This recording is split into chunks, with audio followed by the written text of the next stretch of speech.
castle Chanonry of Ross, also known as Seaforth Castle, was located in the town of Fortrose, to the northeast of Inverness, Highland, Scotland. Nothing now remains of the castle.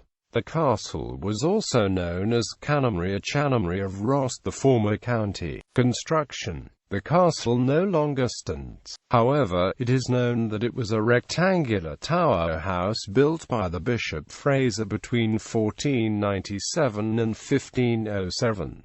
16th century siege. In 1569, during the Marian Civil War between the deposed Mary, Queen of Scots, and James VI of Scotland, a feud arose between the Clan Mackenzie and Clan Munro, who were among the most powerful clans in Rossshire. The trouble started when John Leslie, Bishop of Ross, granted to his cousin Leslie, the Laird of Balquhare, the right and title to the castle at Chanonry together with the castle lands. Bishop Leslie had been secretary to Queen Mary, and there was strong feeling against episcopacy in Scotland. He therefore felt it best to arrange for the church property of his bishopric to pass into his family's hands to preserve some of the important privileges that he enjoyed as bishop. Notwithstanding this grant, the Regent Moray, acting in the name of the infant King James VI, gave the custody of the castle to Andrew Munro, 5th of Milntown. Regent Moray, the illegitimate son of King James V of Scotland, promised Bishop Leslie that in return for ceding the castle and lands he would give him some of the lands of the barony of Fintry in Buchan. This scheme was interrupted when, in January 1570, James Stewart, Regent Moray, was shot dead, preventing Andrew Munro of Milntown from obtaining the title to the castle and lands of Chanonry, but that did not deter Munro from occupying the castle. The Mackenzies were not pleased to see their powerful neighbours, the Munros,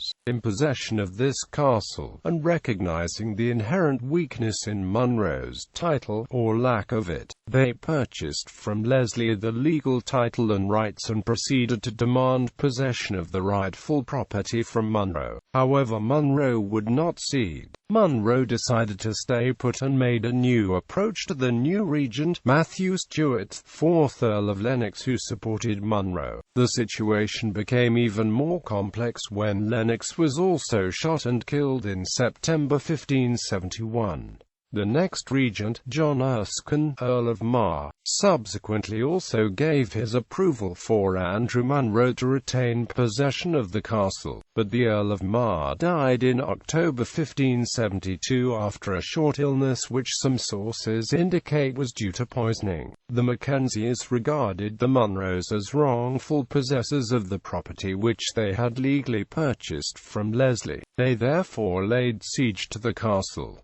The Munros defended the castle for 3 years with the loss of many lives on both sides. Finally, in 1573, the Munros peacefully passed the castle to the Mackenzies under an act of pacification, under the terms of which Munro was awarded compensation for his expenses in occupying the castle. This affair was probably part of a wider political intrigue and the rival claims of the King's and Queen's parties, known as the Marian Civil War, which ended with the pacification of Perth in 1573. During the minority of James VI, which officially ended in 1578, Munro of Milntown, and his then chief Robert Moore Munro, had charge of the Crown lands of Ross and Black Isle. On the 31st of October 1578, James VI gave the Castell house and place of the Chanonry to Henry Stewart,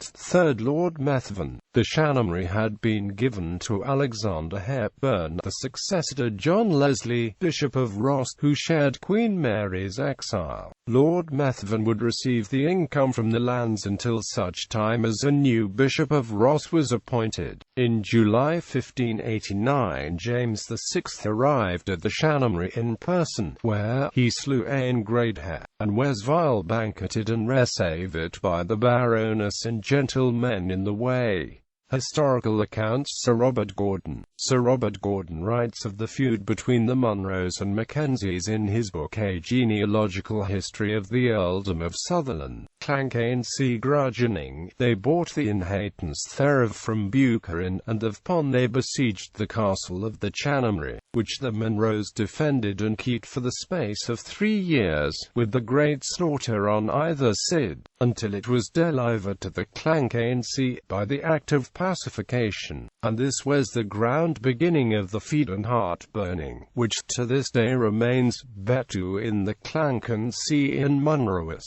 Alexander Mackenzie. According to Alexander Mackenzie's books The History of the Mackenzies and The History of the Munros of Fowlis, the Mackenzies were supported by the Clan Mackintosh, who together garrisoned Fortrose Cathedral and laid siege to the castle. Mackenzie claims that an attempted sortie by the Munros for fish at a nearby loch was foiled, and as a result the Mackenzies took control of the castle by force, although it is recorded by Sir Robert Gordon's earlier account to have been handed over by an act of pacification. 17th and 18th century civil wars. Later, during the Scottish Civil War of the 17th century, the Mackenzies was still in possession of the castle Chanonry of Ross. The chief George Mackenzie, 2nd Earl of Seaforth, supported the Scottish Covenanters, and in 1646 the leader of the Royalist army, James Graham, 1st Marquess of Montrose, laid siege to the castle and took it from the Mackenzies after a siege of 4 days.